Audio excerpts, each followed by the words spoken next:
ചോദ്യം number 31 Shri P Chittaranjan, ബഹുമാനപ്പെട്ട നിയമം, വ്യവസായം, കയർ വകുപ്പ് മന്ത്രി. സാറേ, സൂക്ഷ്മ ചെറുകിട ഇടത്തരം സംരംഭങ്ങളുടെ മേഖലയിൽ ഉൽപ്പാദനവും തൊഴിലും വർദ്ധിപ്പിക്കുന്നതിനുള്ള വിവിധ പദ്ധതികൾ വ്യവസായ വകുപ്പ് ആസൂത്രണം ചെയ്ത് നടപ്പിലാക്കി വരുന്നു. സർക്കാർ പദ്ധതികൾ വഴിയുള്ള സാമ്പത്തിക സഹായങ്ങൾ നൽകുന്നതിലുപരി സംരംഭകർക്ക് ആവശ്യമായ വിവിധ സേവനങ്ങളും ഉപദേശങ്ങളും നൽകുന്ന ഒരു ഫെസിലിറ്റേറ്റർ എന്ന നിലയിലും വകുപ്പിൻ്റെ പ്രവർത്തനം മാറിയിട്ടുണ്ട്. സംരംഭകർക്ക് അടിസ്ഥാന സൗകര്യങ്ങൾ ഒരുക്കി നൽകിയും വ്യവസായം തുടങ്ങാൻ ആവശ്യമായ അനുമതികൾ സമയബന്ധിതമായി നൽകാൻ സഹായിക്കുകയും വഴി കേരളത്തെ മികച്ച നിക്ഷേപ സൗഹൃദ സംസ്ഥാനമായി മാറിയിരിക്കുന്നു. വളരെ വിശദമായ മറുപടിയാണ് സാർ ഞാൻ മേശപ്പുറത്ത്. Okay, thank you. Shri P Chittaranjan. Sir, വ്യവസായ രംഗത്ത് അഭിമാനകരമായ കുതിപ്പിൻ്റെ ഒരു കാലഘട്ടമാണ് സാർ. കേരളത്തിലെ ഗവൺമെൻറ് എല്ലാ മേഖലയിലും അഭിമാനകരമായ നേട്ടമാണ്. പക്ഷേ ചിലർക്കത് സഹിക്കുന്നില്ല സാർ. ഫ്യൂഡൽ മനോഭാവവും മാടമ്പിത്തരവും കൈവച്ചുകൊണ്ട് കേരളത്തിന്റെ വ്യവസായം ഞാൻ പറയാൻ വന്നത് സാർ, പറയാൻ പോരൊക്കെ സാർ. ചോദ്യത്തിന്റെ സമയം കുഴപ്പമില്ല സാർ. കേരളത്തിന്റെ വിദ്യാഭ്യാസ മന്ത്രിയെ നേരെ നടന്നിട്ടുള്ള അധിക്ഷേപത്തെ സംബന്ധിച്ച് ഒരു വാക്ക് പറയാൻ കഴിയില്ല. അതുകൊണ്ടാണ് സാർ, അതുകൊണ്ട് എന്റെ ചോദ്യം സാർ വേറെ പരിപാടി നോക്ക്, അതൊന്നും വഴങ്ങത്തില്ല സാർ.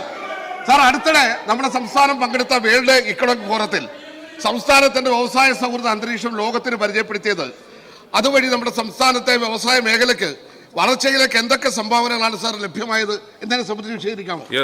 ഒരു മിനിറ്റ് മിനിസ്റ്റർ, ചോദ്യകർത്താവ് ചോദിക്കുമോ ചെയറിനോട് കുറച്ച് പൊളൈറ്റ്നെസ് ഒക്കെ ആവാം. ബഹുമാനപ്പെട്ട മിനിസ്റ്റർ. സാർ, ബഹുമാനായ അംഗം ചോദിച്ച വളരെ പ്രസക്തമായ ചോദ്യമാണ്. ലോക സാമ്പത്തിക ഫോറത്തിൽ കഴിഞ്ഞ തവണയാണ് നമ്മൾ ഔദ്യോഗികമായൊരു ഡെലിഗേഷൻ പങ്കെടുക്കുന്നത്. അതുവഴി ഇപ്പോൾ അവിടെ നടക്കുന്ന സംവിധാനത്തിൽ നാം കാണുന്നത് നെറ്റ്വർക്കിംഗ് കഴിയുന്ന എല്ലാവരെയും കാണാൻ പറ്റുന്ന ഒരു സിംഗിൾ പോയിന്റ് എന്ന നിലയിലാണ് ദാവോസിൽ നമ്മൾ പങ്കെടുത്തത്. കഴിഞ്ഞ തവണ പോകുമ്പോൾ തന്നെ വ്യക്തമാക്കിയിരുന്നു, ഇത്തവണ നമ്മൾ EOE, MOU, LOE ഇതിനകത്തൊന്നും കേന്ദ്രീകരിക്കില്ല. കാരണം തിരിച്ചു വരുമ്പോൾ തന്നെ കേരളം ആയതുകൊണ്ട് ആദ്യം ചോദിക്കാൻ നമ്മൾ എത്ര MOU ഒപ്പുവെച്ചു. ഇതൊരു മാളിൽ പോയിട്ടോ സൂപ്പർ മാർക്കറ്റിൽ പോയിട്ടോ ഒരു 10 MOU, 2 LOE, ഒരു 3 EOE എടുക്കൂ എന്ന് പറയുന്ന പോലെയല്ല. നമുക്ക് കേരളത്തെ ഒന്നും കൂടി വിസിബിൾ ആക്കണം, കേരളത്തിൻ്റെ പൊട്ടൻഷ്യൽ ലോകത്തിന് മുൻപിൽ അവതരിപ്പിക്കണം. അതായിരുന്നു കഴിഞ്ഞ വർഷത്തെ നമ്മുടെ ആനുവൽ കോൺഫറൻസിനകത്ത് നമ്മൾ പങ്കെടുത്തപ്പോൾ പ്രധാനപ്പെട്ട ഉദ്ദേശം. അതോടൊപ്പം അതിൻ്റെ തൊട്ടുപുറകെ വരുന്ന ഇൻവെസ്റ്റ് കേരള ഗ്ലോബൽ സബ്മിറ്റിലേക്ക് അവിടെ നിന്ന് പരമാവധി ഇൻവെസ്റ്റേഴ്സിനെ ഇങ്ങോട്ട് കൊണ്ടുവരാൻ കഴിയുമോ, ഈ 2 ഉദ്ദേശങ്ങളായിരുന്നു കഴിഞ്ഞ വർഷം പങ്കെടുത്തപ്പോൾ നമുക്കുണ്ടായിരുന്നത്. അതിൽ നന്നായി വിജയിക്കാൻ കഴിഞ്ഞു. കേരളം കുറേ കൂടി വിസിബിളായി. ഈ വർഷം പങ്കെടുത്തപ്പോൾ ഈ വർഷം എന്നെ കൂടാതെ chief secretary, principal secretary industries, അതുപോലെ MD KSIDC ജനറൽ മാനേജർ, ഇത്രയും ആളുകളാണ് ഇതിനകത്ത് പങ്കെടുത്തത്. ഇത്തവണ പങ്കെടുത്തപ്പോൾ നമ്മൾ പ്രധാനമായിട്ടും EOE ബന്ധപ്പെട്ടുള്ള കുറച്ച് ശ്രമങ്ങളാണ് നടത്തിയത്. ഇന്ത്യ പവലിയൻ എന്ന് പറഞ്ഞ പൊതു സംവിധാനമുണ്ട്. അതിലാണ് കഴിഞ്ഞ വർഷം നമ്മൾ അതിനകത്തൊരു മുറി തന്നെയാണ് 10 കോടി രൂപയാണ് അതിന് ഇന്ത്യ ഗവൺമെൻറ് കൊടുക്കേണ്ടത്. കഴിഞ്ഞ നമ്മൾ നെഗോഷിയേറ്റ് ചെയ്ത് 7.5 കോടിക്ക് അവസാനിപ്പിച്ചു. ഇത്തവണ 10 കോടി ആദ്യം കൊടുത്തതിന് ശേഷമാണ് നമുക്കൊരു ചെറിയ സന്ദർഭമാണ് നൽകിയത്. എന്നാൽ കഴിഞ്ഞ തവണത്തെ അനുഭവം നമ്മൾ ഈ ഡിസ്കഷൻ നടത്തിക്കൊണ്ടിരിക്കുമ്പോൾ തന്നെ പുറത്തിറങ്ങുന്ന ഇൻവെസ്റ്റേഴ്സിനെ അപ്പുറത്തുള്ള സ്റ്റേറ്റിൻ്റെ ആളുകൾ പതുക്കെ അങ്ങോട്ടും വിളിക്കും. അപ്പോൾ നമ്മളിവിടുന്ന് നിങ്ങൾക്ക് 10% ലീസ് ആദ്യം നൽകിയാൽ മതി എന്ന് പറഞ്ഞു പോകുമ്പോഴായിരിക്കും അപ്പുറത്ത് 1 രൂപയ്ക്ക് ആവശ്യത്തിന് സ്ഥലം കൊടുക്കുന്നത്. അതുകൊണ്ട് ഇത്തവണ നമ്മൾ അവിടെ ഒരു മുറി ഔദ്യോഗികമായി നിലനിർത്തി തന്നെ മറ്റ് ചില ആന്ധ്രാപ്രദേശൊക്കെ ഒരു ഹോട്ടലിൻ്റെ ഫ്ലോർ മുഴുവൻ എടുത്തിട്ടാണ് ചെയ്യുന്നത് സാർ. നമ്മൾ മറ്റൊരു പവലിയൻ കൂടി നടത്തിയിരുന്നു. നല്ല രീതിയിൽ നമുക്ക് അതിനകത്ത് EOEയിലേക്ക് എത്തിക്കാൻ കഴിഞ്ഞു. ഏകദേശം $14 ബില്യൺ $1,18,000 കോടി രൂപയുടെ താൽപ്പര്യപത്രങ്ങൾ ഒപ്പുവയ്ക്കാൻ കഴിഞ്ഞു എന്നുള്ളത് നമുക്ക് എല്ലാവർക്കും അഭിമാനിക്കാൻ കഴിയാവുന്നതാണ്. അതിന് പ്രധാനപ്പെട്ട ഒന്നിപ്പോൾ ANSR, നിങ്ങളത് എല്ലാവർക്കും സൈറ്റ് നോക്കി അറിയാൻ കഴിയുന്നതാണ്. ലോകത്തിലെ ഏറ്റവും വലിയ GCC നിർമ്മാതാക്കളാണ്, ഗ്ലോബൽ കേപ്പബിലിറ്റി സെൻറ്റർ. അവരാണ് 250ഓളം GCCകൾ ലോകത്ത് നിർമ്മിച്ചിട്ടുണ്ട്. 500 ഫോർച്യൂൺ കമ്പനികൾ, 500 കമ്പനികൾ അവരുടെ സ്ഥാപനങ്ങൾ പ്രവർത്തിക്കുന്നുണ്ട്. അവർ 2 ഗ്ലോബൽ സിറ്റി, ഒന്ന് തിരുവനന്തപുരത്തും മറ്റൊന്ന് കൊച്ചിയിലും, അടുത്ത ഘട്ടമായി കോഴിക്കോടും, അങ്ങനെ ഗ്ലോബൽ സിറ്റി നിർമ്മിക്കുന്നതിനുള്ള താല്പര്യപത്രം ഒപ്പുവെച്ചിട്ടുണ്ട്. നമ്മുടെ ചെറുപ്പക്കാർക്ക് ഇവിടെ തന്നെ ജോലി ലഭിക്കാൻ അത് സഹായകരമായിരിക്കും എന്നാണ് പ്രതീക്ഷിക്കുന്നത്. അതുപോലെ തന്നെയാണ് ഡാറ്റാ സെൻറ്റർ സിഫി ടെക്നോളജീസ് 1000 കോടിയുടെ ഒപ്പുവെച്ചിരുന്നു. പ്രധാനപ്പെട്ട ഒന്നാണ് സാർ കാനീസ് ഇൻ്റർനാഷണൽ, അത് സ്വിറ്റ്സർലൻഡ് കമ്പനിയാണ്. 2500 കോടിക്കാണ് എയറോസ്പേസ് എനർജിയുടെ കാര്യത്തിൽ ഒപ്പുവെച്ചിട്ടുള്ളത്. രാംകി ഇൻഫ്രാസ്ട്രക്ചർ 6000 കോടിയുടെ ഇക്കോ ടൗൺ വികസനം, സംയോജിത വ്യവസായ പാർക്കുകൾ, 6000 കോടിയുടെ ഇവർ ഒപ്പുവയ്ക്കുമ്പോൾ തന്നെ 60,000 കോടി അതുവഴി ഇൻഡയറക്റ്റ് ആയിട്ട് ഇൻവെസ്റ്റ്മെന്റ് വരാം എന്നുള്ള ധാരണയും എത്തിയിട്ടുണ്ട്. റീസസ് റിനയബിലിറ്റി 1000 കോടി, അങ്ങനെ എല്ലാ സ്ഥാപനങ്ങളുടെയും മീഡിയ വഴി കൊടുത്തിട്ടുണ്ട്. 3 ദിവസം 19 വൈകിട്ടാണ് ഞങ്ങൾ അവിടെ എത്തിയത്. 22 വൈകിട്ട് ഞാനും അഡീഷണൽ ചീഫ് സെക്രട്ടറിയും തിരിച്ചു പോന്നു. ഞങ്ങൾ 3 ദിവസം കൊണ്ട് 67 കമ്പനികളുമായിട്ട് ചർച്ച നടത്തി. പൂർണ്ണമായിട്ടും വിജയകരമായിട്ടുള്ള ഒരു സംവിധാനമായിരുന്നു. ഇതിൻ്റെ തുടർ നടപടിയും നമുക്ക് സ്വീകരിക്കാൻ കഴിയും. തിരിച്ച് സാർ ഞങ്ങൾ കൊച്ചിയിൽ 4 മണിക്ക് വന്നിറങ്ങി.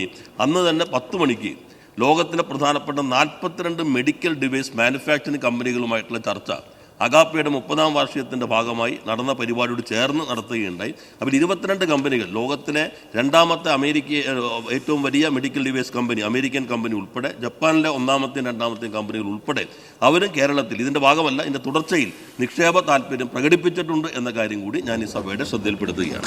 സെക്കൻഡ് ക്വസ്റ്റ്യൻ സാർ, ഇന്ത്യയിലെ തന്നെ ഏറ്റവും മികച്ച വ്യവസായ സൗഹൃദ അന്തരീക്ഷം സൃഷ്ടിച്ചത് വഴി നമ്മുടെ സംസ്ഥാനത്ത് പുതുതായി കൊണ്ടുവരുവാൻ കഴിഞ്ഞ വൻകിട നിക്ഷേപങ്ങൾ എന്തൊക്കെയാണ് എന്ന് വിശദീകരിക്കാം. സാർ, ഞാൻ നേരത്തെ സൂചിപ്പിച്ചു, നമ്മുടെ കേരളത്തിൻ്റെ പൊതുവായ ചിത്രത്തിൽ നല്ല മാറ്റം നമുക്ക് ഉണ്ടാക്കാൻ കഴിഞ്ഞിട്ടുണ്ട്. ഇൻവെസ്റ്റ് കേരള ഗ്ലോബൽ സമ്മിറ്റ് അതിൻ്റെ നല്ല പ്രതിഫലനമായിരുന്നു.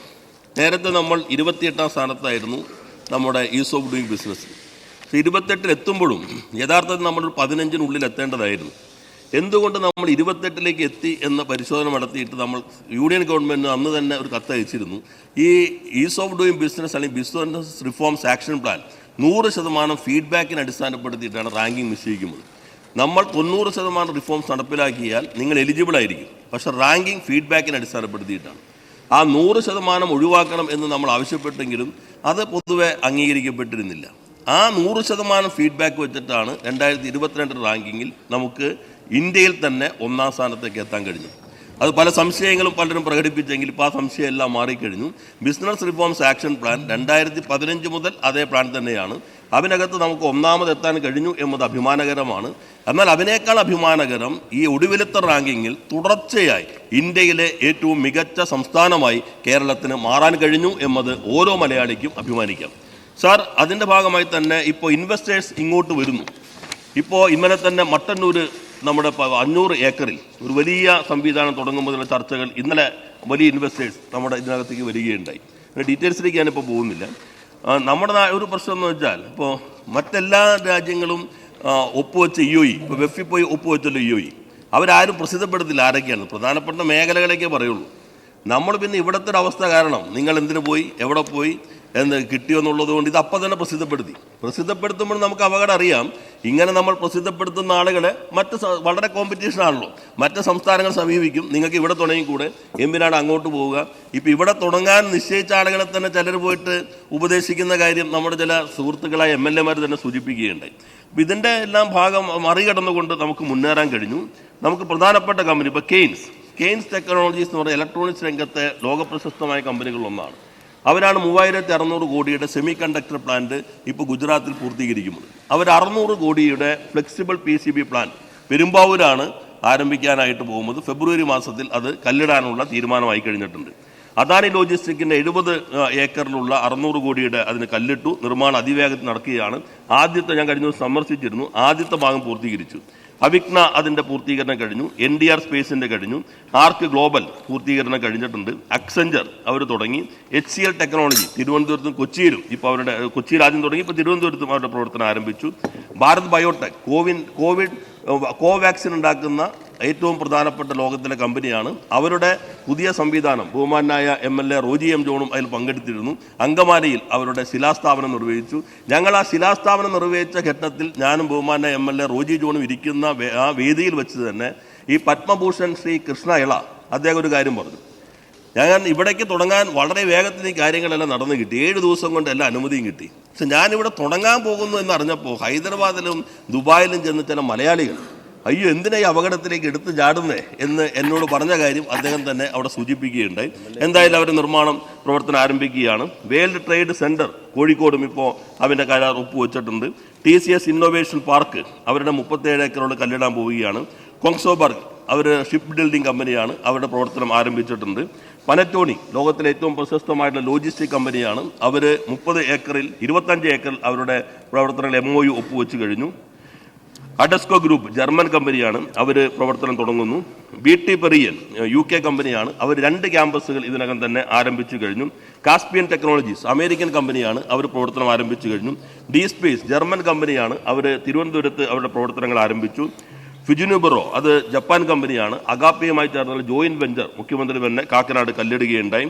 ഗ്രാൻഡ് തോർമറ്റൻ USA കമ്പനിയാണ്. GR ആൻഡ് എഫിനിറ്റി അമേരിക്കൻ കമ്പനിയാണ്. ഹണിവെൽ അമേരിക്കൻ കമ്പനിയാണ്. IBM അവർ 100 പേരെന്ന് പറഞ്ഞു കൊടുത്ത് 3000 പേരെ ഇപ്പോൾ റിക്രൂട്ട് ചെയ്ത് അവിടെ ജോലി ചെയ്യുന്ന സ്ഥാപനമായി ആ ക്യാമ്പസ് വികസിപ്പിച്ചു കഴിഞ്ഞു. മെഡിറ്ററേനിയൻ ഷിപ്പിംഗ് കമ്പനി സ്വിറ്റ്സർലൻഡ് കമ്പനിയാണ്, അവരുടെ ക്യാമ്പസ് തുടങ്ങി. നോവെയിൻസ് USA കമ്പനിയാണ്. അതുപോലെ തന്നെ സ്ട്രാഡ ഗ്ലോബൽ അമേരിക്കൻ കമ്പനിയാണ്, അവരുടെ വലിയ ക്യാമ്പസ് പ്രവർത്തനം ആരംഭിച്ചു കഴിഞ്ഞു. TNP ഫ്രാൻസ് കമ്പനിയാണ്, അവരുടെ പ്രവർത്തനം തുടങ്ങി. ട്രസ്ന ടെക്നോളജീസ് ഐറൻ കമ്പനിയാണ്, അവർ പ്രവർത്തനം തുടങ്ങിയിട്ടുണ്ട്. വെൻഷർ അമേരിക്കൻ കമ്പനിയാണ്. ഇങ്ങനെ പ്രധാനപ്പെട്ട കമ്പനികളുടെ എല്ലാം പ്രവർത്തനം തുടങ്ങുന്ന ഒരു നാടായി കേരളം മാറി എന്നുള്ളതിൽ എല്ലാ മലയാളികൾക്കും അഭിമാനിക്കാം. ശ്രീ KT ജലീൽ ചുമതലപ്പെടുത്തിയ പ്രകാരം ശ്രീ KV സുമേഷ്. സർ, നമ്മുടെ കേരളത്തിലെ വ്യവസായ അന്തരീക്ഷത്തിൽ വലിയ കാതലായൊരു മാറ്റം പരിവർത്തനം ഉണ്ടാക്കാൻ അങ്ങയുടെ നേതൃത്വത്തിൽ നടന്ന ശ്രമങ്ങൾക്ക് കഴിഞ്ഞു. പ്രത്യേകമായിട്ട് അഭിനന്ദിക്കുകയാണ്. നമ്മുടെ കേരളത്തിൻ്റെ 75ാം വാർഷികം ആഘോഷിക്കുന്ന വേളയിൽ ഭാവി കേരളത്തിൻ്റെ വളർച്ച കൂടി കണക്കിലെടുത്തുകൊണ്ട് വ്യവസായ മേഖലയിൽ മുന്നോട്ട് വയ്ക്കുന്ന ഒരു നയം എന്താണ്, പുതിയ ആശയം പദ്ധതികൾ എന്താണെന്ന് പറയാമോ? ബഹുമാനപ്പെട്ട മിനിസ്റ്റർ. സർ, 75ാം വാർഷികം ആഘോഷിക്കുന്നതിൻ്റെ ഭാഗമായി വ്യവസായ മേഖലയിലെ ഒരു മുന്നേറ്റത്തിന് ആവശ്യമായ പദ്ധതികൾ വകുപ്പ് ആവിഷ്കരിച്ചിട്ടുണ്ട്. യഥാർത്ഥത്തിൽ വ്യവസായ മേഖലയിലെ വളർച്ച അത് ഏറ്റവും പ്രധാനപ്പെട്ടതാണ്. കേരള മാതൃകയുടെ സവിശേഷത നമുക്ക് എല്ലാവർക്കും അറിയാം സാർ. വിദ്യാഭ്യാസ ആരോഗ്യ മേഖലയിലെ മികവും ക്ഷേമ പ്രവർത്തനങ്ങളിലുള്ള മുന്നേറ്റവുമാണ്. എന്നാൽ EMS ഉൾപ്പെടെ നേരത്തെ ചൂണ്ടിക്കാട്ടിയിട്ടുള്ളത് ഉൽപ്പാദന മേഖലയിലെ ഈ മുരടിപ്പും പശ്ചാത്തല സൗകര്യ മേഖലയിലെ പിന്നോട്ടടിയും മറികടന്നില്ലെങ്കിൽ ഈ നേട്ടങ്ങൾ നിലനിർത്താൻ പോലും കഴിയാത്ത സാഹചര്യം വരുമെന്ന് കാണുകയുണ്ടായി. കഴിഞ്ഞ 10 വർഷത്തെ ഈ ഗവൺമെൻറ്റുകളുടെ പ്രവർത്തനത്തിൻ്റെ പ്രധാന കേന്ദ്രീകരണം കേരള മാതൃകയുടെ നേട്ടങ്ങളെ ശക്തിപ്പെടുത്തി മുന്നോട്ട് കൊണ്ടുപോവുകയും കേരള മാതൃകയുടെ ദൗർബല്യമായി കണ്ട പശ്ചാത്തല സൗകര്യ വികസനത്തിൻ്റെ കുറവും ഉൽപ്പാദന മേഖലയിലെ മുരടിപ്പും ഇത് രണ്ടും മറികടക്കാൻ ആവശ്യമായിട്ടുള്ള പദ്ധതികൾ ആവിഷ്കരിച്ച് സമയബന്ധിതമായി നടപ്പിലാക്കിയുള്ളതായിരുന്നു. അതിൽ കേരളത്തിന് വിജയിക്കാൻ കഴിഞ്ഞു എന്നുള്ളതാണ് ഈ 10 വർഷം കൊണ്ട് കേരളം നേടിയിട്ടുള്ള മാറ്റം നേരിട്ട് പ്രതിഫലിപ്പിക്കുന്നത്. സാർ, അതിൻ്റെ തുടർച്ചയിൽ 75ാം വാർഷികത്തിൻ്റെ ഭാഗമായി ഇപ്പോൾ ഒന്ന് വിഴിഞ്ഞം ഔട്ടർ ഏരിയ ഗ്രോത്ത് കോറിഡോർ, അത് പ്രധാനപ്പെട്ട വിഴിഞ്ഞം തുറമുഖം വന്നതിന് ശേഷമുള്ള വ്യാവസായികമായിട്ടുള്ള സാധ്യതകളെ പൂർണ്ണമായി വിനിയോഗിക്കാനുള്ള പദ്ധതി കഴിഞ്ഞ ബജറ്റിൽ തന്നെ ബഹുമാനായ ധനകാര്യ വകുപ്പ് മന്ത്രി പ്രഖ്യാപിച്ചിരുന്നു. അതിന് തുടർ പ്രവർത്തനങ്ങൾ മുന്നോട്ട് പോവുകയാണ്. ഗ്ലോബൽ സിറ്റി പ്രൊജക്ട് നമ്മുടെ പ്രധാനപ്പെട്ട പദ്ധതിയാണെങ്കിലും കേന്ദ്രം നമുക്ക് അനുമതി നൽകിയില്ല. ആദ്യം തുടങ്ങാൻ അവരുടെ പദ്ധതിയുടെ ഭാഗമായി തന്നെയാണ് അതിന് തുടക്കം ഇട്ടത്. എന്നാൽ ഇപ്പോൾ അത് സ്റ്റാറ്റസ് എങ്കിലും നൽകണം എന്ന ആവശ്യമാണ് നമ്മൾ മുന്നോട്ട് വച്ചിട്ടുള്ളത്. മെഗാ ഇൻഡസ്ട്രിയൽ സിറ്റി, കോട്ടയത്തൊരു മെഗാ ഇൻഡസ്ട്രിയൽ സിറ്റി ഈ പദ്ധതിയുടെ ഭാഗമായിട്ട് മുന്നോട്ട് വയ്ക്കുന്നുണ്ട്. കണ്ണൂർ കാസർഗോഡ് വ്യവസായ ഇടനാഴി 2000 ഏക്കർ സ്ഥലത്തുള്ള പദ്ധതിയാണ് മുന്നോട്ട് വയ്ക്കുന്നത്. അതുപോലെ തന്നെ biotech life science city, aero defence industrial cluster, electronics power electronics campus, sports ഉപകരണ നിർമ്മാണം, ഇത് പുതിയ തീം ബേസ്ഡ് ആയിട്ടുള്ള പാർക്കുകൾ മുന്നോട്ട് വയ്ക്കുന്നുണ്ട് സാർ. പിന്നെ food processing and traditional industries, mega food processing park, 2 ഇപ്പോൾ നമ്മൾ ആരംഭിച്ചു കഴിഞ്ഞു. ഇനി സീ ഫുഡിൻ്റെ പ്രധാനപ്പെട്ട പ്രോസസ്സിംഗ് പാർക്ക്, അതുപോലെ തന്നെ സ്പൈസ് പ്രോസസ്സിങ്ങിൻ്റെ പാർക്ക്, നാളികേര ഉൽപ്പന്നങ്ങളുമായി ബന്ധപ്പെട്ട് കുറ്റ്യാടിയിൽ അത് പൂർത്തീകരിക്കാനുള്ള ശ്രമം, കയർ natural fibre cluster, circular economy and recycling park, ഇങ്ങനെ തീം ബേസ്ഡ് ആയിട്ടുള്ള മറ്റ് പാർക്കുകളും ഈ കാഴ്ചപ്പാടിൻ്റെ ഭാഗമായി മുന്നോട്ട് വയ്ക്കുന്നുണ്ട്. ഇൻഫ്രാസ്ട്രക്ചർ ഡെവലപ്മെൻറ്റിൽ വെർട്ടിക്കൽ ഇന്നൊവേഷൻ എന്ന് വെച്ചാൽ ബഹുനില വ്യവസായ സമുച്ചയങ്ങൾ, അതിനാണ് നമുക്ക് സ്ഥലത്തിൻ്റെ പരിമിതി കൂടി കണക്കിലെടുത്തുകൊണ്ട് ഹൊറിസോണ്ടലായിട്ടല്ല തിരശ്ചീനമായിട്ടുള്ള ലംബമായിട്ടുള്ള വെർട്ടിക്കലായിട്ടുള്ള ഇന്നൊവേഷൻ ബഹുനില വ്യവസായ സമുച്ചയങ്ങൾ ഇതിൻ്റെ ഭാഗമായി മുന്നോട്ട് വയ്ക്കുന്നു. വിമാനത്താവള അധിഷ്ഠിത വികസനം, ഇപ്പോൾ ശബരിമല ഗ്രീൻഫീൽഡ് എയർപോർട്ട്, അതുപോലെ Kochi international airport, Thiruvananthapuram international, Kannur, ഇതുമായി ബന്ധപ്പെട്ടിട്ടുള്ള വികസന പ്രവർത്തനങ്ങൾ വ്യവസായ മേഖലയ്ക്ക് വേണ്ടിയുള്ള പദ്ധതികൾ മുന്നോട്ട് വയ്ക്കുന്നുണ്ട്. 25 സെക്ടർ സ്പെസിഫിക് പാർക്കുകൾ, അത് മുൻഗണനാ മേഖലകൾക്കായിട്ട് കിൻഫ്ര സ്ഥാപിക്കുമെന്നുള്ളത് മുന്നോട്ട് വയ്ക്കുന്നുണ്ട്. പിന്നെ വനിതാ സംരംഭകത്വം സാർ, കേരളത്തിൻ്റെ ഒരു പ്രത്യേകത, കേരളത്തിലുള്ള MSMEകൾ മൊത്തം എടുത്തു കഴിഞ്ഞാൽ അതിനകത്ത് ഏകദേശം 40% വനിതാ സംരംഭകരാണ്. അത് കേരളത്തിന് അഭിമാനിക്കാൻ കഴിയാവുന്ന ഇന്ത്യയിൽ ഒരിടത്തുമില്ലാത്ത വനിതാ പങ്കാളിത്തമാണ്. അതുകൊണ്ട് വനിതാ സംരംഭകത്വ പാർക്ക് ആരംഭിക്കണമെന്നുള്ള തീരുമാനമെടുത്തിട്ടുണ്ട്. സഹകരണ വ്യവസായ പാർക്കുകൾ സഹകരണ വകുപ്പുമായി ചേർന്ന് വികസിപ്പിക്കാനുള്ള പദ്ധതിയുണ്ട്. അതുപോലെ സ്കിൽ യൂണിവേഴ്സിറ്റി, ഒരു PPP മോഡലിൽ ഭാവിയിലെ വ്യവസായ ആവശ്യങ്ങൾക്കായി യുവാക്കളെ സജ്ജമാക്കാൻ ഒരു സ്കിൽ ഡെവലപ്മെൻറ്റ് യൂണിവേഴ്സിറ്റി, അത് ഈ കാഴ്ചപ്പാടിൻ്റെ ഭാഗമായി മുന്നോട്ട് വയ്ക്കുന്നു. Global capability centres GCC, 200 global capability centre കേരളത്തിൽ ആരംഭിക്കാനുള്ള പൊട്ടൻഷ്യൽ ഉണ്ട്. അതിനകത്ത് ഇപ്പോൾ ഞാൻ നേരത്തെ പറഞ്ഞു 3 എണ്ണത്തിന് നമ്മൾ ഒപ്പുവെച്ചു, 44 എണ്ണം ഇപ്പോൾ പ്രവർത്തിച്ചു കൊണ്ടിരിക്കുന്നുണ്ട്. ഇതാണ് കേരളത്തിൻ്റെ സമ്പദ്ഘടനയുടെ വളർച്ചയ്ക്ക് സഹായകരമായൊരു പദ്ധതിയായിട്ട് കാണുന്നത്. അതുപോലെ പ്രത്യേക ടൗൺഷിപ്പുകൾക്കുള്ള ഇൻഡസ്ട്രിയൽ ടൗൺഷിപ്പ് നിലവിലുള്ള നിയമമുണ്ട്, അതൊന്നുകൂടി റീവിസിറ്റ് ചെയ്തുകൊണ്ട് ആവശ്യമായ ഭേദഗതി വരുത്തണമെന്ന് കണ്ടിട്ടുണ്ട്. മിഷൻ 1 lakh ചെറിയ സംരംഭങ്ങൾ, ഒരു 50 ലക്ഷം 60 ലക്ഷമൊക്കെ ടേൺ ഓവറുള്ള ചെറിയ സംരംഭങ്ങൾ, അങ്ങനെ 1 ലക്ഷം സംരംഭങ്ങളെ 1 കോടി ടേൺ ഓവറുള്ള സംരംഭങ്ങളാക്കി മാറ്റാനുള്ള പദ്ധതി മുന്നോട്ട് വയ്ക്കുന്നു മിഷൻ 1 lakh. മിഷൻ 1000 ഇപ്പോൾ 544 സംരംഭങ്ങൾ ഉൾപ്പെട്ടിട്ടുണ്ട്, 100 കോടി ടേൺ ഓവറുള്ള 1000 സംരംഭങ്ങൾ. അതുപോലെ MSME digital transformation mission AI ഉൾപ്പെടെയുള്ള സംവിധാനങ്ങൾ ഉൾപ്പെടുത്തി മുന്നോട്ട് കൊണ്ടുപോവുക. സോഴ്സിംഗ് കേരള, ഇടനിലക്കാരില്ലാതെ തന്നെ പരമ്പരാഗത ഉൽപ്പന്നങ്ങൾ ലോക വിപണിയിലേക്ക് എത്തിക്കുക. കേരള ക്രാഫ്റ്റ് ട്രയൽ, വിനോദസഞ്ചാരികളെ പരമ്പരാഗത വ്യവസായ കേന്ദ്രങ്ങളിലേക്ക് ആകർഷിക്കാൻ ഡിജിറ്റൽ മാപ്പിംഗ് പദ്ധതി. പിന്നെ ഭൂമി ലഭ്യമാക്കുന്നതിന് വേണ്ടിയുള്ള ലാൻഡ് പൂളിംഗ് സംവിധാനം ഇപ്പോൾ ഇൻഫോ പാർക്കിൻ്റെ പുതിയ ഫേസിന് വേണ്ടി കിഴക്കമ്പലം ബഹുമാനായ കുന്നത്നാട് MLA-യുടെ പ്രദേശത്ത് ലാൻഡ് പൂളിംഗ് ഇപ്പോൾ ആരംഭിച്ചു കഴിഞ്ഞു. പൊതുമേഖല GCDA ആണ് ഉത്തരവാദിത്തം ഏറ്റെടുത്തിട്ടുള്ളത്. പൊതുമേഖലാ സ്ഥാപനങ്ങൾ അധിക ഭൂമി ഉപയോഗപ്പെടുത്തുന്ന പൊതുനയവും ആവിഷ്കരിച്ചിട്ടുണ്ട്.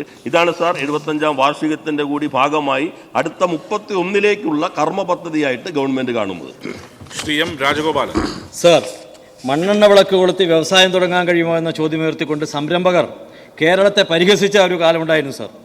എന്നാൽ ഇന്ന് ആവശ്യമായ വൈദ്യുതിയും മെച്ചപ്പെട്ട അടിസ്ഥാന സൗകര്യ വികസനങ്ങളും കാലോചിതമായ വ്യവസായ പരിഷ്കരണവുമെല്ലാം ഉറപ്പുവരുത്തി വികസന കുതിപ്പുമായി മുന്നേറുന്ന ഈ കേരളത്തിൽ വ്യവസായ സംരംഭകർ ആഹ്ലാദത്തോടുകൂടി എത്തുകയാണ് സർ. സർ, എൻ്റെ ചോദ്യം, കേരളത്തിലെ യുവസംരംഭകരുടെ നൂതനവും വ്യത്യസ്തവുമായ ആശയങ്ങൾ പ്രോത്സാഹിപ്പിക്കാൻ KSIDC വഴി പ്രാരംഭ മൂലധന സഹായം എന്ന പദ്ധതി വഴി എത്ര പേർക്ക് തൊഴിലവസരം സൃഷ്ടിക്കാൻ കഴിഞ്ഞിട്ടുണ്ട്? വ്യവസായ സൗഹൃദ അന്തരീക്ഷം സൃഷ്ടിച്ച പ്രവർത്തനങ്ങളുടെ ഫലമായി സംസ്ഥാനത്ത് തുടർച്ചയായി ലഭിച്ചിട്ടുള്ള അംഗീകാരങ്ങൾ ഏതൊക്കെയെന്ന് വിശദമാക്കാമോ? Yes minister. സർ, ഇവിടെ നേരത്തെ പറഞ്ഞൊരു ഭാഗം ഇപ്പോൾ വൈദ്യുതി മന്ത്രി ഇവിടെ ഇരിക്കുന്നുണ്ടല്ലോ. നേരത്തെ ഇപ്പോൾ കേരളത്തിലൊരു 10ലൊക്കെ പഠിക്കുന്ന കുട്ടികളോട് 10അല്ല ഒരു 15-16 വയസ്സുള്ള കുട്ടികളോട് ചോദിച്ചാലും പവർ കട്ട് എന്താണെന്ന് പറഞ്ഞാൽ അവർക്കറിയില്ല. കാരണം കഴിഞ്ഞ 10 വർഷം കൊണ്ട് പവർ കട്ട്, ലോഡ് ഷെഡിങ്, ഈ 2 പദങ്ങൾ കേരളത്തിലെ ഡിക്ഷണറിയിൽ നിന്ന് അപ്രത്യക്ഷമാക്കാൻ കഴിയുന്ന മാറ്റം വൈദ്യുതി ഉൽപ്പാദന രംഗത്തുണ്ടായി സാർ. എവിടെയെങ്കിലും ഉണ്ടെങ്കിൽ നിങ്ങൾ പറഞ്ഞാൽ മതി, പവർ കട്ടോ ലോഡ് ഷെഡിങ്ങോ ഇവിടെ തന്നെ പറഞ്ഞോ. ശ്രദ്ധിക്കണ്ട സാർ, ഈ നമ്മൾ ഈ പല ചിലര് കഴിഞ്ഞ 10 കൊല്ലമായി ഇരുട്ടിൽ തന്നെയാണ് സാർ. അതിന് രക്ഷപ്പെടുത്താൻ നമുക്കൊന്നും കഴിയില്ല സാർ. 10 കൊല്ലമായി ഇരുട്ടിൽ തന്നെ സ്വയം കിടന്നിരിക്കുന്ന ആളുകളെ വെളിച്ചത്തിലേക്ക് നയിക്കാനുള്ള അസാധാരണ ശേഷിയോ മാന്ത്രിക വിളക്കൊന്നും എൻ്റെ കയ്യിലില്ല സാർ. നമ്മുടെ വൈദ്യുതി മന്ത്രി ഇവിടെയുണ്ട്. എക്കണോമിസ്റ്റ് എന്ന് വാരികയുണ്ട് സാർ, ലണ്ടൻ എക്കണോമിസ്റ്റ്. അവരുടെ ഒരു ആർട്ടിക്കിൾ ഉണ്ടായിരുന്നു, ലെഫ്റ്റ് പാരഡൈസ്. അവരുടെ അവസാന ഭാഗം ഇന്ത്യയിലെ മറ്റെല്ലാ സംസ്ഥാനങ്ങൾക്കും കേരളത്തിൽ നിന്ന് പഠിക്കാനുണ്ട്, മാത്രമല്ല ലോകത്തിന്റെ പല ഭാഗങ്ങൾക്കും കേരളത്തിൽ നിന്ന് പഠിക്കാനുണ്ട്. ആ കേരളം ഡെവലപ്പിംഗ് ചാമ്പ്യനാണെന്ന് എക്കണോമിസ്റ്റാണ്, ലണ്ടൻ എക്കണോമിസ്റ്റ് സാക്ഷ്യപ്പെടുത്തിയിരിക്കുന്നു. അത്യാവശ്യം വായിക്കുന്നവർക്ക് അറിയാൻ കഴിയും, പ്രതിപക്ഷ നേതാവ് ചിലപ്പോൾ ശ്രദ്ധിച്ചിട്ടുണ്ടാവും സാർ. അതിലൊരു ഭാഗം പറയുന്നത് നമ്മുടെ എക്കണോമിസ്റ്റിന്റെ ഇന്റലിജൻസ് യൂണിറ്റ് അവരുടെ ഒരു ഭാഗം അതിനകത്ത് കോട്ട് ചെയ്യുന്നുണ്ട്. അതവർ സിസ്റ്റർ യൂണിറ്റാണ്. അവരെല്ലാ വർഷവും ലോകത്തിൻ്റെ എല്ലാ ഭാഗങ്ങളുടെയും വ്യവസായ വളർച്ചയെക്കുറിച്ചുള്ള പഠനം നടത്താറുണ്ട്. അത് വലിയ വില കൊടുത്താണ് സബ്സ്ക്രൈബ് ചെയ്യുക കോർപ്പറേറ്റുകളൊക്കെ. കാരണം കോർപ്പറേറ്റുകളൊക്കെ ഇപ്പോൾ നമ്മൾ എത്ര പറഞ്ഞാലും, ഇപ്പോൾ ചിലർ പറയില്ല അങ്ങനെ പറയുന്നു ഇങ്ങനെ പറയുന്നു, ഇവർ തള്ളാണ് PR ആണെന്നൊക്കെ പറയുമല്ലോ. നമ്മൾ എന്തൊക്കെ പറഞ്ഞാലും ഈ കോർപ്പറേറ്റ് ഏജൻസികൾ അവരുടേതായ കൺസൾട്ടൻസി വെച്ച് ഇത്തരത്തിലുള്ള പഠനങ്ങൾ നോക്കി ആ പഠനങ്ങളുടെ അടിസ്ഥാനത്തിലാണ് എവിടെ ഇൻവെസ്റ്റ് ചെയ്യണമെന്ന ഡിസിഷനിലേക്ക് എത്തുന്നത്. അല്ലാതെ വ്യവസായ മന്ത്രി ഇങ്ങനെ പറഞ്ഞു, മുഖ്യമന്ത്രി പറഞ്ഞു, കേരളത്തിൻ്റെ പരസ്യം കണ്ടു, നേരെ നിക്ഷേപം നടത്താമെന്ന് പറഞ്ഞിട്ടല്ല ഈ കമ്പനികൾ വന്നിട്ടുള്ളൂ സാർ. ആ എക്കണോമിസ്റ്റിൻ്റെ ഇന്റലിജൻസ് യൂണിറ്റിൻ്റെ പഠനത്തിൽ നേരത്തെ കേരളം വ്യവസായത്തിൻ്റെ റാങ്കിങ്ങിലേക്ക് പോലും പരിഗണിക്കപ്പെട്ടിരുന്നില്ല സാർ. എന്നാൽ ഇപ്പോൾ കേരളം 9ാമത്തെ റാങ്കിങ്ങിൽ എത്തുമ്പോൾ അതിൽ പറയുന്ന ഒരു പ്രധാനപ്പെട്ട ഭാഗം എന്നുള്ളത് അൺഇൻറപ്റ്റഡ് പവർ കണക്ഷൻ്റെ കാര്യത്തിൽ വ്യവസായങ്ങൾക്കുള്ളതിൽ കേരളം ഇന്ത്യയിൽ ഇന്ന് 3ാം സ്ഥാനത്താണെന്ന് എക്കണോമിസ്റ്റ് സാക്ഷ്യപ്പെടുത്തുകയാണ് സാർ. ഈസ് ഓഫ് ഡൂയിങ് ബിസിനസിന്റെ ഇത്തവണത്തെ റാങ്കിങ്ങിൽ, ബിസിനസ് റിഫോംസ് ആക്ഷൻ പ്ലാനിൽ അൺഇൻറപ്റ്റഡ് പവർ സപ്ലൈയിൽ അവരുടെ റാങ്കിങ്ങിൽ കേരളം 1ാം സ്ഥാനത്ത് എത്തി എന്നുള്ളതും ഓരോരുത്തർക്കും അഭിമാനിക്കാൻ കഴിയാവുന്ന കാര്യമാണ്. ഇതിന്റെ ഭാഗമായിക്കൊണ്ടാണ് അസ്വസ്ഥപ്പെട്ടിട്ടില്ല. യാഥാർത്ഥ്യങ്ങൾ പറയുമ്പോൾ ഉള്ളത് പറഞ്ഞാൽ ആർക്കോ തുള്ളൽ വരുമെന്ന് പറഞ്ഞ് അവിടെ ഇരുന്ന് അശരീരി പോലെ ഉരുവിട്ടിട്ടൊരു കാര്യമില്ല. യാഥാർത്ഥ്യങ്ങൾ മാത്രമേ പറയുന്നുള്ളൂ. വസ്തുതകൾ വെച്ചുകൊണ്ട് വേണമെങ്കിൽ സംസാരിക്കാം. അശ്ലീരി പോലെ ഇവിടെ ഇരുന്ന് പറഞ്ഞാൽ അതിനെ മറികടക്കാൻ കഴിയില്ല സാർ. സാർ, നമുക്കിപ്പോ ഈസ് ഓഫ് ഡൂയിങ് ബിസിനസ്സിൽ 2 തവണ തുടർച്ചയായി 1ാം സ്ഥാനത്തേക്ക് എത്തുന്നു. ഫാസ്റ്റ് മൂവർ പട്ടികയിൽ ആദ്യമായി കേരളം അംഗീകരിക്കപ്പെടുന്നു. കയറ്റുമതിയുടെ കാര്യത്തിൽ ഇപ്പോൾ കേരളം ഏറ്റവും മികച്ച സ്ഥാനത്തേക്ക് എത്തുന്നു എന്നുള്ളത് മലയാള മനോരമ തന്നെ ആളുകൾ അറിയിക്കുന്ന രൂപത്തിലേക്ക് വസ്തുതകൾ മുഖത്ത് വന്നടിക്കുകയാണ് സാർ.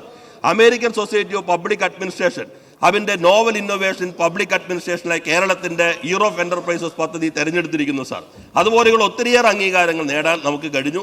അത് ഈ ഗവൺമെന്റിനുള്ള അംഗീകാരമല്ല സാർ, കേരളത്തിനുള്ള അംഗീകാരമാണ്. കേരള വിരുദ്ധർക്ക് മാത്രമേ ഇത്തരം അംഗീകാരം കിട്ടുമ്പോൾ അസ്വസ്ഥരാകാൻ കഴിയുകയുള്ളൂ.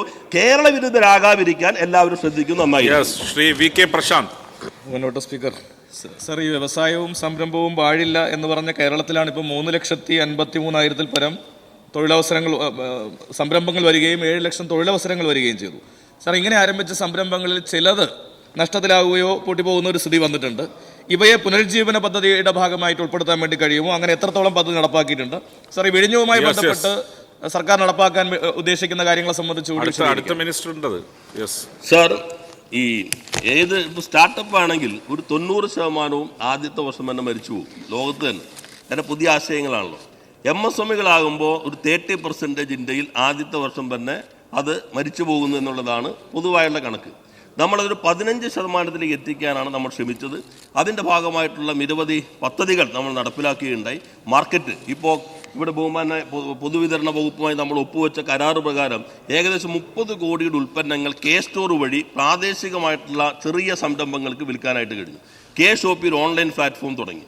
അതുപോലെ തന്നെ മറ്റ് പിന്തുണകളെല്ലാം നൽകുന്ന സംവിധാനം നടപ്പിലാക്കി. ബഹുമാനായ അംഗം ചൂണ്ടിക്കാട്ടിയതുപോലെ പ്രതിസന്ധിയിലായ സ്ഥാപനങ്ങളെ ഇപ്പോൾ നമ്മൾ സിക്ക് യൂണിറ്റ് അതിനെ പുനരുദ്ധരിക്കുന്നതിന് വേണ്ടിയുള്ള പ്രത്യേകമായ പദ്ധതി KSIDC വഴി നടപ്പിലാക്കുന്നുണ്ട്.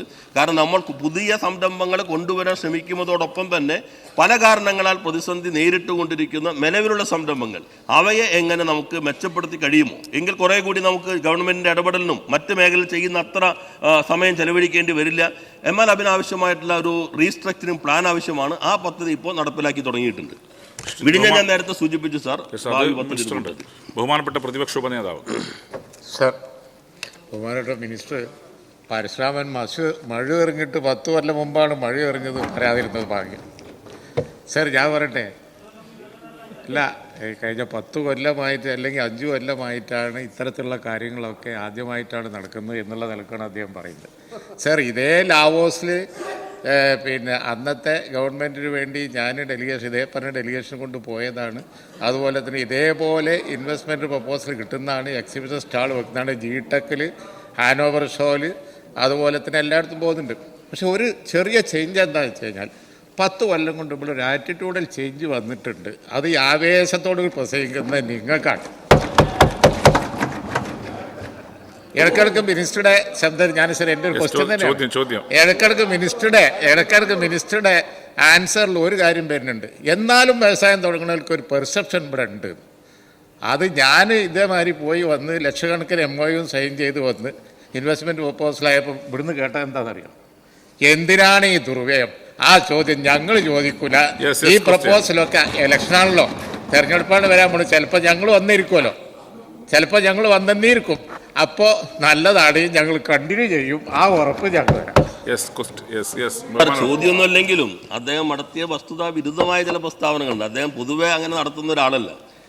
കാരണം ഇപ്പോൾ ഞാൻ പറയട്ടെ, പ്രതിപക്ഷ ഉപനേതാവിനോട് ഞാൻ മറുപടി പറയുന്നത്, നിങ്ങൾ എന്തിനാ അസ്വസ്ഥരാകുന്നത്? സാർ, ഒരു കാര്യം ഞാൻ ചോദിക്കട്ടെ, നമ്മൾ ഈ പച്ചക്കളമെന്ന് പറയാൻ പാടില്ല എന്നാണ് അല്ലേ?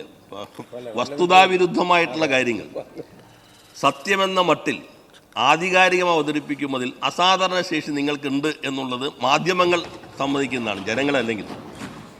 സാർ, ഈ MOUകളൊക്കെ എന്തുകൊണ്ട് യാഥാർത്ഥ്യമായില്ല? നേരത്തെ ഇൻവെസ്റ്റ് സമ്മിറ്റ് നടത്തിയപ്പോൾ നിങ്ങൾ പങ്കെടുത്ത് ഞാനതിന് സ്വാഗതം ചെയ്തു. എല്ലായിടത്തും പറഞ്ഞു കേരളത്തിൻ്റെ ഗുണമാണ്, പ്രതിപക്ഷ മേധാവ് ഉൾപ്പെടെ എല്ലാവരും പങ്കെടുത്തു, അത് നല്ല കാര്യമാണ്, നമുക്ക് വിസിബിലിറ്റി കിട്ടും. എന്നാൽ VS നിങ്ങളുടെ ജിമ്മിൽ പങ്കെടുത്തിരുന്നു, അന്നത്തെ മുഖ്യമന്ത്രി ജിമ്മിൽ പങ്കെടുത്തിരുന്നു. അന്ന് നിങ്ങൾക്കൊപ്പം നിന്നിരുന്ന അന്ന് നിങ്ങൾക്കൊപ്പം യിലും ജിമ്മിലും ഒക്കെ വന്ന പ്രപ്പോസൽസ് ആണ്. പിന്നെ മെഗാ പ്രോജക്റ്റ് ആയി കേരളത്തിൽ വന്ന മെട്രോ അതുപോലെയുള്ള പല സംഗതികളും ഈ 10 കൊല്ലത്തിനുള്ള ഒരു മെഗാ പ്രോജക്റ്റ് നിങ്ങൾ കൊണ്ടുവന്ന് ഒന്നിച്ച് നിങ്ങളായിട്ട് മിനിസ്റ്റർ സാർ എനിക്ക് സമയം തരണം. അദ്ദേഹം പറഞ്ഞത് ഈ പ്രൊജക്ടുകൾ പറയാൻ കുറച്ച് സമയം എടുക്കും. സാർ വെറുതെ ഇരുന്നിട്ട് അങ്ങ് ചരിത്രം നോക്കിക്കഴിഞ്ഞാൽ മെട്രോയുടെ തുടക്കം എവിടെ നിന്നെന്ന് അറിയാൻ കഴിയും. നായനാരുടെ കാലഘട്ടത്തിൽ ആരംഭിച്ച തുടക്കം എവിടെ? അതിനുശേഷം മെട്രോയ്ക്ക് വേണ്ടി ഈ മെട്രോയെ അങ്ങ് ഉൾപ്പെടെയുള്ള ആളുകൾ സിംഗപ്പൂരിൽ പോയിട്ട് സിംഗപ്പൂർ കമ്പനിക്ക് വിൽക്കാൻ വേണ്ടി ശ്രമിച്ചപ്പോൾ അതിനെതിരെ കേരളം നടത്തിയ വലിയ സമരത്തിന്റെ ഭാഗമായിക്കൊണ്ടാണ് DMRCക്ക് അത് കിട്ടിയതെന്ന് അതിന്റെ നേതൃത്വം തന്നെ സാക്ഷ്യപ്പെടുത്തിയിട്ടുണ്ടല്ലോ. കമൽനാഥ് കേരളത്തിലേക്ക് വന്നു സാർ. ഞാനൊന്നും പാർലമെന്റ് മെമ്പറാണ് സാർ. അദ്ദേഹം പറഞ്ഞോട്ടെ. അദ്ദേഹം ബഹുമാനപ്പെട്ട ഉപനേതാവ് പറയും, അവരൊന്നും കമന്റ് ചെയ്യില്ല. പ്ലീസ് അദ്ദേഹം പറയട്ടെ. യഥാർത്ഥത്തിൽ ബഹുമാനായ ഉപനേതാവ് ചോദ്യങ്ങളല്ലോ ചോദിച്ചത്. പക്ഷെ അദ്ദേഹം ഒരു പ്രസ്താവന നടത്തുമ്പോൾ ആ പ്രസ്താവന രേഖയിൽ വരികയും സമൂഹം കാണുകയും ചെയ്യല്ലോ. വസ്തുതാ വിരുദ്ധമാണ് എന്നുള്ളത് വസ്തുതകളെ അടിസ്ഥാനപ്പെടുത്തി സ്ഥാപിക്കേണ്ട ഉത്തരവാദിത്വം ഇപ്പുറത്തിരിക്കുമ്പോൾ ഞങ്ങൾക്കുണ്ടല്ലോ.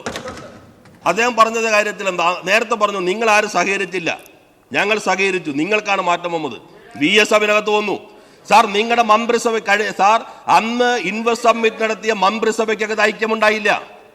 അന്നത്തെ റവന്യൂ മന്ത്രി ഇന്നത്തെ UDF കൺവീനർ അദ്ദേഹം പരസ്യമായി പറഞ്ഞു ഞങ്ങൾ ആരും അറിയാത്ത പദ്ധതികളാണ്, 1 ഇഞ്ച് ഭൂമി നൽകില്ല.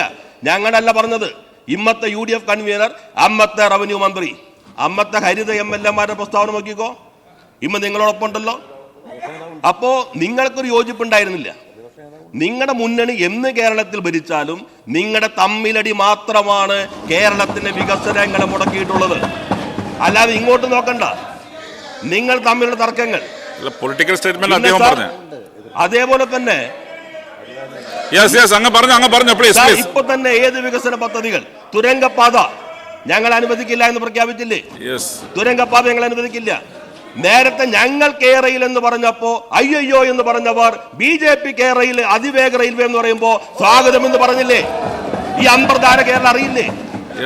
അതുകൊണ്ട് സാർ നമ്മൾ ഇത്തരം കാര്യങ്ങളിൽ അങ്ങേ രാഷ്ട്രീയ തർക്കത്തിൽ ചോദ്യം വന്ന് അങ്ങേപ്പോലൊരാൾ സാധാരണ ചെയ്യുന്ന രീതിയിൽ തെരഞ്ഞെടുപ്പിന്റെ വക്കത്തെത്തിയത് കൊണ്ട് അങ്ങനെ ഒരു ചോദ്യം വന്നതായിരിക്കുന്നു അത്രേ കരുതുന്നുള്ളൂ. നല്ല രീതിയിൽ കേരളം മാറിയിരിക്കുന്നു. അത് ഞങ്ങൾ നന്നായി മുന്നോട്ട് കൊണ്ടുപോകാൻ ശ്രമിക്കുന്നു. ആ കാര്യം മാത്രമാണ് സഭയുടെ ശ്രദ്ധയിൽ. ശ്രീ റോജി എം ജോൺ ചോദ്യമാണ്. ചോദ്യം സർ, കഴിഞ്ഞ തെരഞ്ഞെടുപ്പിന് മുൻപ് പ്രഖ്യാപിച്ച ഒരു പദ്ധതിയായിരുന്നു അങ്കമാലിയിലെ ഗിഫ്റ്റ് സിറ്റി എന്നുള്ളത്. ഇപ്പോൾ 5 വർഷമായി സർ. നമ്മൾ എത്രയോ തവണ അങ്ങും ഞാനും ഒക്കെ ഉൾപ്പെടെ ഭൂവുടമകളുമൊക്കെ ആയിട്ട് ഉദ്യോഗസ്ഥരുമൊക്കെ ആയിട്ട് ചർച്ചകൾ നടത്തി ആ ഭൂമി ഏറ്റെടുക്കുന്നതിന് വേണ്ടിയിട്ടുള്ള എല്ലാ നടപടിക്രമങ്ങളുമായിട്ട് മുന്നോട്ട് പോയി. ഏറ്റവും ഒടുവിൽ അങ്ങ് തന്നെ അവിടെ സ്ഥലത്ത് പദ്ധതി പ്രദേശത്ത് വന്ന് നമ്മൾ ആ ഭൂവുടമകളുമായി സംസാരിച്ച് അതിൻ്റെ പലിശ ഉൾപ്പെടെ ഒഴിവാക്കി കൊടുക്കുവാനായിട്ട് ഭൂവുടമകൾ സമ്മതം അറിയിച്ചു. ആ ഭൂമി ഏറ്റെടുക്കാൻ വേണ്ടിയിട്ടുള്ള നടപടികളുമായിട്ട് മുന്നോട്ട് പോകണമെന്ന് നമ്മൾ ആവശ്യപ്പെട്ടു. പക്ഷേ സാർ നാളിതുവരെയായിട്ട് അവിടെ 1 സെന്റ് ഭൂമി പോലും നമുക്ക് എടുക്കാൻ സാധിച്ചിട്ടില്ല. ഇപ്പോൾ കോഴിക്കോടും തിരുവനന്തപുരത്തും ഗ്ലോബൽ സിറ്റിയെ സംബന്ധിച്ച് അങ്ങ് പറയുകയുണ്ടായി. നമ്മൾ സ്വാഗതം ചെയ്യുന്നു സാർ. നമ്മൾ നേരത്തെ 5 വർഷം മുമ്പ് പ്രഖ്യാപിച്ച ഈ ഗ്ലോബൽ സിറ്റിയുമായി ബന്ധപ്പെട്ടുകൊണ്ട് നമുക്ക് ആ ഭൂമി ഏറ്റെടുക്കാൻ വേണ്ടിയിട്ടുള്ള നടപടിക്രമങ്ങൾ നമുക്ക് ത്വരിതപ്പെടുത്തേണ്ടതായിട്ടുണ്ട്. ഇപ്പോൾ കേന്ദ്ര സർക്കാരിന്റെ അനുമതി കിട്ടേണ്ടതായിട്ടുണ്ട്, നമുക്കറിയാം. പക്ഷേ അനുമതി ഉണ്ടായിരുന്ന സമയത്ത് നമ്മൾ ഭൂമി ഏറ്റെടുക്കുന്നത് നമ്മൾ പൂർത്തീകരിച്ചിട്ടില്ല. അപ്പോൾ എത്രയും വേഗം, കാരണം ആ ഭൂമി അവരെ സംബന്ധിച്ച് സാർ നമുക്കറിയാം, ഇവിടെ അങ്ങ് തന്നെ പറഞ്ഞു നിരവധി പദ്ധതികൾക്ക് നമ്മൾ ധാരണാപത്രം ഒപ്പുവെച്ചു. ചോദ്യത്തിലാണ് സാർ. അപ്പൊ അതുകൊണ്ട് ഭൂമിയുടെ ലഭ്യതയാണ് നമ്മുടെ ഏറ്റവും പ്രധാനപ്പെട്ട പ്രശ്നം. അതുകൊണ്ട് എത്രയും വേഗം ഈ അങ്കമാലി ഗ്ലോബൽ സിറ്റിയുമായി ബന്ധപ്പെട്ടുകൊണ്ടിട്ടുള്ള ഭൂമി ഏറ്റെടുക്കാൻ വേണ്ടിയിട്ടുള്ള നടപടികൾ സ്വീകരിക്കുക, ഭൂവുടമകൾക്ക് പണം കൊടുക്കാൻ. സാർ അദ്ദേഹം പറഞ്ഞ കാര്യം വളരെ ഗൗരവമുള്ളതാണ്. അദ്ദേഹവും അതുപോലെ തന്നെ എന്നോടൊപ്പം തന്നെ ആ പ്രശ്നത്തിൽ ഇടപെട്ടുകൊണ്ടിരുന്നതാണ്. പക്ഷേ അതിൻ്റെ മർമ്മം അദ്ദേഹം ചോദ്യത്തിലേക്ക് വന്നില്ല. അവസാനം ഒരു പരാമർശത്തിലൂടെ കൊണ്ടുവരികയും ചെയ്തുള്ളൂ. ഗിഫ്റ്റ് സിറ്റി എന്നുള്ളത് കൊച്ചി ബാംഗ്ലൂരു ഇൻഡസ്ട്രിയൽ കോറിഡോറിൻ്റെ 2ാം നോഡിലാണ് ആദ്യം കണ്ടിരുന്നത്. എന്നാൽ ഗവൺമെൻറ് ആവശ്യപ്പെട്ടനുസരിച്ച് 1ാമത്തെ നോഡിൻ്റെ ഭാഗമാക്കാൻ തന്നെ അവർ സമ്മതിക്കുകയുണ്ടായി. അതിൻ്റെ അടിസ്ഥാനത്തിലാണ് നമ്മൾ ഭൂമി ഏറ്റെടുക്കൽ 2ാം നോഡാണെങ്കിൽ പോലും 1ാം നോഡ് തത്വത്തിൽ അംഗീകരിച്ചതിൻ്റെ അടിസ്ഥാനത്തിൽ ഭൂമി ഏറ്റെടുക്കലിൻ്റെ ശ്രമങ്ങൾ ആരംഭിച്ചു. അവിടെ 500 ഏക്കറിന് 500 കോടി നമ്മൾ മാറ്റിവെച്ചു. അവസാനം ബഹുമാന MLA MP പഞ്ചായത്ത് പ്രസിഡന്റ് അവരെല്ലാവരും ആവശ്യപ്പെട്ടു, ജനപ്രതിനിധികൾ. അതിൻ്റെ ഭാഗമായി 500 ഏക്കർ എന്നുള്ളത് 386 ഏക്കറോ മറ്റായിട്ട് ചുരുക്കി. 500 ഏക്കറിന് 500 കോടി നമ്മൾ കണ്ടിരുന്നത്. പക്ഷേ അവസാനം വാല്യുവേഷൻ വന്നപ്പോൾ 850 കോടിയായി. 850 കോടി കിഫ്ബിയിൽ നിന്ന് നിങ്ങൾ എപ്പോഴും എതിർത്തുകൊണ്ടിരിക്കുന്നതാണെങ്കിൽ കിഫ്ബി കൃത്യസമയത്ത് തന്നെ ആ ഫണ്ട് നൽകാനും തയ്യാറായി. എന്നാൽ സംഭവിച്ചത് ഈ ഗിഫ്റ്റ് സിറ്റിയുടെ ആദ്യം തന്നെ ഒരു നോട്ടീസ് വന്നു, നിങ്ങളുടെ പേര് മാറ്റണം, യൂണിയൻ ഗവൺമെൻറ്റിലൂടെ അംഗീകരിച്ചു വന്ന പദ്ധതിയാണ്. അത് ഗുജറാത്തിലെ അഹമ്മദാബാദ് ഗിഫ്റ്റ് സിറ്റിയാണ്, അവർക്ക് മാത്രമുള്ളതാണെന്ന് പറഞ്ഞതിൻ്റെ അടിസ്ഥാനത്തിൽ പേരിൽ എന്തിരിക്കുന്നു എന്ന് കണ്ട് നമ്മൾ പേര് മാറ്റി ഗ്ലോബൽ സിറ്റി എന്നാക്കി. ഈ ഗ്ലോബൽ സിറ്റിയും ഗ്ലോബൽ കേപ്പബിലിറ്റി സെൻറ്റർ രണ്ടാണ്. ബഹുമാന അംഗത്തിന് അറിയായിരിക്കും. ഗ്ലോബൽ കേപ്പബിലിറ്റി സെൻറ്റർ പേരാണ്, നമുക്ക് ഗ്ലോബൽ സിറ്റിയിൽ GCC കൂടി വേണ്ടി കൊണ്ടുവരാമെന്നേ ഉള്ളൂ. എന്നാൽ പിന്നീട് നമ്മൾ അതിൻ്റെ നടപടികളുമായി മുന്നോട്ട് പോയപ്പോൾ അദ്ദേഹം പറഞ്ഞു ഒരു ഭൂമി ഏറ്റെടുക്കേണ്ട പറഞ്ഞപ്പോൾ കൊച്ചി ബാംഗ്ലൂർ ഇൻഡസ്ട്രിയൽ കോറിഡോറിന് 1710 ഏക്കർ ഭൂമി 10 മാസം കൊണ്ട് ഏറ്റെടുത്ത് നമ്മൾ നൽകി. അതിൻ്റെ പ്രധാനമന്ത്രി പ്രഖ്യാപിച്ച 12 പദ്ധതികളിൽ ഇപ്പോൾ ടെൻഡർ അവാർഡ് ചെയ്ത് നിർമ്മാണം നടക്കുന്നത് പാലക്കാട് ഈ സ്മാർട്ട് സിറ്റിയിൽ മാത്രമാണ്. എന്നാൽ ഈ ഗിഫ്റ്റ് സിറ്റിയുടെ പേര് നമ്മൾ മാറ്റിയിട്ടും അതിൻ്റെ ഡിസൈൻ മാസ്റ്റർ പ്ലാൻ അതിൻ്റെ കോൺട്രാക്ട് വരെ കൊടുത്തപ്പോൾ എല്ലാം പോസ് ചെയ്യാൻ പറഞ്ഞ് യൂണിയൻ ഗവൺമെൻറ് കത്തയച്ചു. അവിടെ നിന്നുള്ള MP അറിയാം, അദ്ദേഹത്തോടും പറഞ്ഞു നിങ്ങളെന്ന് അവിടെ ഇടപെടണം. പ്രധാനമന്ത്രിക്ക് മുഖ്യമന്ത്രി തന്നെ കത്തയച്ചു. MP ആവശ്യപ്പെട്ടു, ഞാൻ നേരിട്ട് തന്നെ വ്യവസായ വകുപ്പ് മന്ത്രിയെ കണ്ട് ആവശ്യപ്പെട്ടു. പക്ഷേ ആ പദ്ധതി തൽക്കാലത്തേക്ക് മാറ്റിവെക്കാനാണ് കേന്ദ്രം പറഞ്ഞിട്ടുള്ളത്. എന്നാൽ നമ്മുടെ ഈ ഭൂമി ഏറ്റെടുക്കാൻ നമ്മൾ ഭൂവുടമകളായിട്ട് ഞങ്ങളൊക്കെ ചർച്ച ചെയ്തതാണ്. ആ സംവിധാനം വരുമ്പോൾ നമുക്ക് ഗുണപ്രദമാണ്. ഇപ്പോൾ നമ്മൾ ആവശ്യപ്പെട്ടത് നിങ്ങൾക്കിനി പണം മുടക്കാൻ ബുദ്ധിമുട്ടുണ്ടെങ്കിൽ അഹമ്മദാബാദ് ഗിഫ്റ്റ് സിറ്റിയുടെ അതേ സ്റ്റാറ്റസ് എങ്കിലും നമുക്ക് നൽകണം. ഗിഫ്റ്റ് സിറ്റിയുടെ സ്റ്റാറ്റസ് എന്ന് പറഞ്ഞാൽ ഇൻ്റർനാഷണൽ ജൂറിസ്ഡിക്ഷനാണ് സാർ. ഇന്ത്യയുടെ നിയമങ്ങളൊന്നല്ല അവിടെ ബാധകം. അത് ഇതിനകത്തൊരു പ്രത്യേക സംവിധാനമാണ്.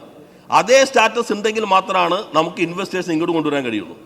അവർക്ക് പ്രത്യേകമായ സ്റ്റാറ്റസും നമുക്ക് ആ സ്റ്റാറ്റസ് ഇല്ലാതെ ഇവിടുത്തെ ലോക്കൽ പഞ്ചായത്ത് കേന്ദ്രം എല്ലാ വിധത്തിലുള്ള ടാക്സുകൾ ഇതിൻ്റെയൊക്കെ ഭാഗമായി വന്നാൽ അവിടെ പോകുന്ന ആൾക്ക് ഇതൊന്നും ഇല്ലാതെ അവിടെ ഇൻവെസ്റ്റ് ചെയ്യാം. നമുക്കിവിടെ ഇതെല്ലാം കൊടുത്ത് ഇൻവെസ്റ്റ് ചെയ്യുമ്പോൾ അത് ഇത്രയും പണം മുടക്കി 850 കോടി നമ്മൾ മുടക്കി സ്ഥലമെടുത്താൽ സ്വാഭാവികമായിട്ട് എല്ലാവരും കേസും പോയി 1000 കോടി സ്ഥലത്തിന് വരും. പ്ലസ് ഇൻഫ്രാസ്ട്രക്ചർ ഡെവലപ്മെൻറ്റ് ഒരു 600 കോടിയെങ്കിലും വരും. 1600 കോടി 350 ഏക്കർ എന്ന് പറഞ്ഞാൽ ഒരു ഏക്കറിന് ഏകദേശം എത്ര കോടിയാകുമെന്ന് നമുക്ക് എല്ലാവർക്കും അറിയാം. അത്രയും നിക്ഷേപം ഭൂമിക്ക് മാത്രം ചെലവഴിച്ച് ഒരു ഇൻവെസ്റ്ററെ കൊണ്ടുവരുമ്പോൾ ഈ സ്റ്റാറ്റസ് എങ്കിലും ഇല്ലെങ്കിൽ നമുക്ക് ബുദ്ധിമുട്ടായിരിക്കും. അതുകൊണ്ട് ഈ സ്റ്റാറ്റസിന് വേണ്ടി ഞങ്ങൾ ഇപ്പോൾ എഴുതിയിട്ടുണ്ട്. ബഹുമാനായ അംഗം തന്നെ ഇപ്പോൾ കേരളത്തിൽ നിന്നുള്ള MP-മാരിൽ അങ്ങയുടെ പാർട്ടിക്കാണല്ലോ കൂടുതൽ ആളുകളുള്ളത്. അങ്ങാണെങ്കിൽ കർണാടകയിലെ ചുമതല നിർവഹിച്ച് ഇങ്ങോട്ട് വന്നിട്ടേ ഉള്ളൂ. എല്ലാവരോടും പറഞ്ഞിട്ട് അത് നേടിയെടുക്കാനായിട്ട് നമുക്കൊരു ശ്രമം നടത്തണം. സ്റ്റാറ്റസ് കിട്ടിയാൽ നമുക്ക് അവർ പണം തന്നില്ലെങ്കിലും നമുക്ക് ഈ കാര്യങ്ങൾ മുന്നോട്ട് കൊണ്ടുപോകാൻ കഴിയുമെന്നാണ് സൂചിപ്പിക്കുന്നത്.